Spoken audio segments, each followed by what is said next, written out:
Breaking news Telugu రాష్ట్రాల్లో సంచలనం సృష్టించిన డెడ్ బాడీ పార్సెల్ కేసులో మిస్టరీ వీడుతోంది. పశ్చిమ గోదావరి జిల్లా ఉండి మండలం ఎండకంటి గ్రామంలోని తన వదినకు చెక్కపెట్టిలో డెడ్ బాడీ పార్సెల్ చేశాడు శ్రీధర్ వర్మ. ఈ వ్యవహారంలో ఇన్నాళ్లు తప్పించుకు తిరిగిన శ్రీధర్ వర్మను ఇప్పటికే పోలీసులు అదుపులోకి తీసుకున్నారు. వదిన ఆస్తి కొట్టేయాలని శ్రీధర్ వర్మ ఇదంతా చేసినట్లు అనుమానిస్తున్నారు. వదిన తులసికి ఓ సామాజిక సేవా సంస్థ పేరుతో సహాయం చేస్తున్నట్లు అవసరమైన సామాగ్రిని పార్సల్ చేశారు పంపించాడు. అయితే పార్సిల్లో శవాన్ని పంపి తులసిని బయటపెట్టాలని భావించినట్లు తెలుస్తోంది. శవానికి బదులు కోడ్ భాషగా చేప దొరికిందా అని మాట్లాడుకునేవారని తెలుస్తోంది.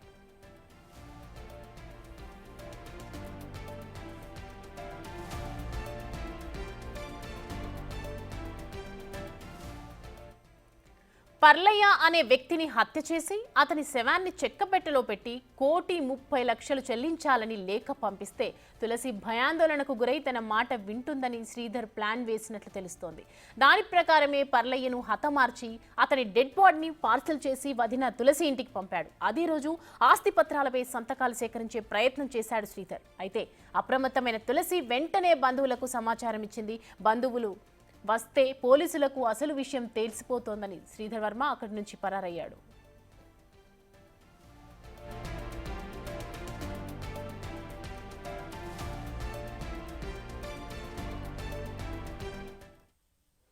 ఇదే అంశానికి సంబంధించి మరిన్ని అప్డేట్స్ తో సాగర్ లైవ్ లో సిద్ధంగా ఉన్నారు. సాగర్, ఇప్పటికే విచారణ కూడా జరుగుతోంది. విచారణలో ఏ అంశాలు బయటకు వచ్చే అవకాశాలు ఉన్నాయి, అసలు ఏం తెలుస్తోంది?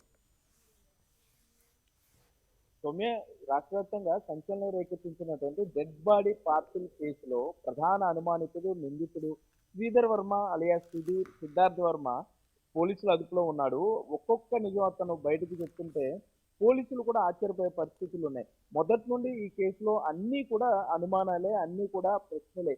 ఏమైంది, అసలు డెడ్ బాడీ ఎక్కడి నుండి తెచ్చాడు, ఎక్కడికి ఎవరు పార్సిల్ చేశారు, అసలు ఎక్కడ హత్య చేశారు, డెడ్ బాడీ ఎక్కడన్నా తీసుకున్నారా, లేకపోతే హత్య చేసిన బాడీనే పార్సిల్ చేసి పంపించారా, ఇలా ప్రతిదీ కూడా అనుమానాలే. అటువంటిది శ్రీధర్ వర్మ పోలీసుల అదుపులోకి వచ్చిన తర్వాత ఒక్కో నిజం బయటకు వస్తుంటే పోలీసులు కూడా ఆశ్చర్యపోతున్నారు. ఎందుకంటే ఈ కేసులో శ్రీధర్ వర్మ రెండవ భార్య ముదునూరు రంగరాజు చిన్న కూతురు రేవతి పాత్రపై కూడా అనుమానాలు వస్తున్నాయి. రేవతి ఇచ్చిన సమాచారంతోనే తన అక్క తులసికి శవాలంటే భయం, మృతదేహాలు చూస్తే భయపడుతుంది. కాబట్టి ఒక శవాన్ని పట్టుకుని మనం చూపిస్తే తను భయపడుతుంది, తను ఆ ఆపదలోండి బయటకు తీసుకొచ్చినట్టుగా యాడ్ చేసి ఉన్న ఆస్తి మొత్తం, అంటే తనకు వాటాగా వెళ్లాల్సినటువంటి ఆస్తిని సాధేయచ్చు అన్న ఆలోచనతోనే ముదునూరి రంగరాజు రెండవ కూతురు రేవతి, చిన్నల్లుడు శ్రీధర్ వర్మ అలియాస్ సిద్ధార్థ వర్మ చేసిన పక్కా క్రిమినల్ ప్రణాళికగా పోలీసులకి మొత్తం విచారణలో ఒక్కో నిజాలు బయటకు తెలుస్తున్నాయని చెప్పుకోవచ్చు.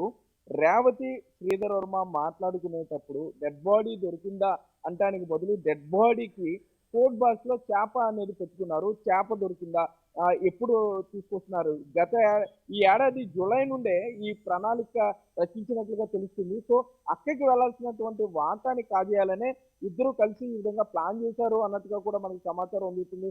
శ్రీధర్ వర్మ డెడ్ బాడీ గురించి వెతికి ఎవరు దొరక్క అమాయకుడైనటువంటి పర్లయ్యను అత్యంత దారుణంగా కిరాతకంగా కారులో ఎక్కించుకుని నైలాన్ తాడుతో ఉరిబిగించి చంపాడు అన్నట్లుగా కూడా సమాచారం అవుతుంది.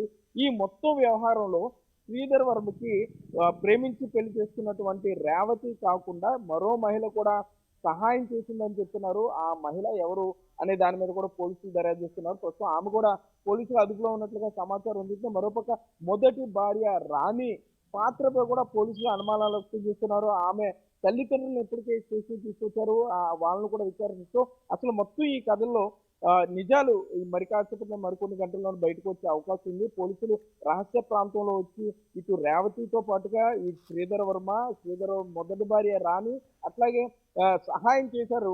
శ్రీధర్ వర్మకి మొత్తం ఈ కారులో సహాయం చేసి పార్సిల్ పంపించినటువంటి మహిళ జయలక్ష్మిగా అయితే మనకు సమాచారం ఉంది. సో ఈ విజయలక్ష్మి అనే అమ్మాయి పాత్ర పైన కూడా మొత్తం ముగ్గురు అమ్మాయిలు, లేడీస్, ఒక మగ వ్యక్తి కలిపి పన్నిన కుట్ర కింద కూడా మనకు సమాచారం ఉంది. ఈ క్రైమ్ థ్రిల్లర్ కి మరి కాసేపట్లోనే పశ్చిమ గోదావరి జిల్లా పోలీసులు ఫుల్ స్టాప్ అయితే పెట్టుకున్నారు. శ్రీధర్ వర్మ మొదట కొంత తప్పుదారి పట్టించే ప్రయత్నం చేసినా పోలీసుల విచారణలో ఒక్కో నిజం బయటకు చెప్తున్నాడు. పూర్తి స్థాయిలో మరి కాసేపట్లోనే క్లారిటీ వచ్చే అవకాశం అయితే ఉంది. Soumya, thank you Sagar.